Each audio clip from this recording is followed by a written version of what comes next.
ఇవాళ కలవడానికి ముఖ్యోద్దేశం పైరసీ.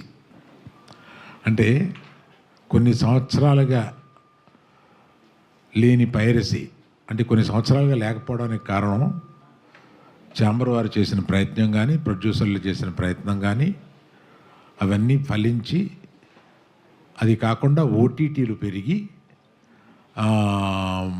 ఆ తర్వాత థియేటర్లో, చిన్న చిన్న థియేటర్లో కూడా సినిమాలు వేసి పైరసీ అనేది క్రమంగా కిందకి వెళ్ళిపోయింది. కానీ సడన్గా ఒక 2 మాసాలుగా ఈ పైరసీ రాక్షసి మళ్ళీ తన పగని పైకి తీసి నాట్యం ఆడుతుంది.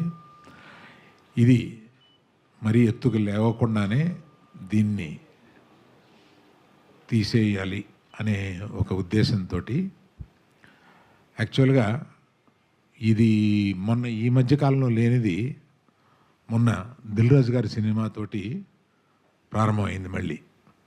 అప్పుడు చాలా ప్రయత్నాలు చేసి మేమందరం ఇదివరకటి నుంచి ఛాంబర్లో ఒక సెల్ పెట్టుకున్నాం.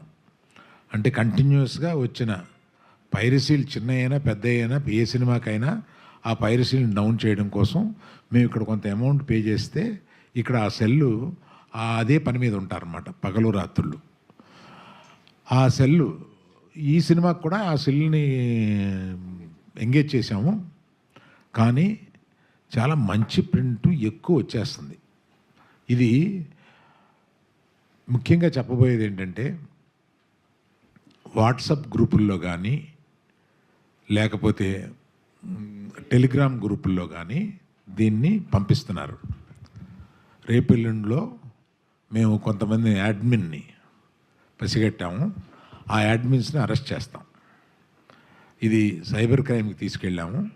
సైబర్ క్రైమ్ నుంచి ఒకసారి గ్రహించాల్సింది ఏంటంటే, ఈ గ్రూపుల్లో మీరు పంపిస్తారే యాడ్మిన్స్, మీరు జాగ్రత్తగా ఉండండి. మీరు జైలుకి వెళ్ళే అవకాశం తప్పనిసరిగా ఉంది. మేము దీన్ని కొంచెం పెద్దదిగా చేసి కొంచెం పట్టుబట్టేలాగా పట్టుదలతో ఉన్నాం దీన్ని.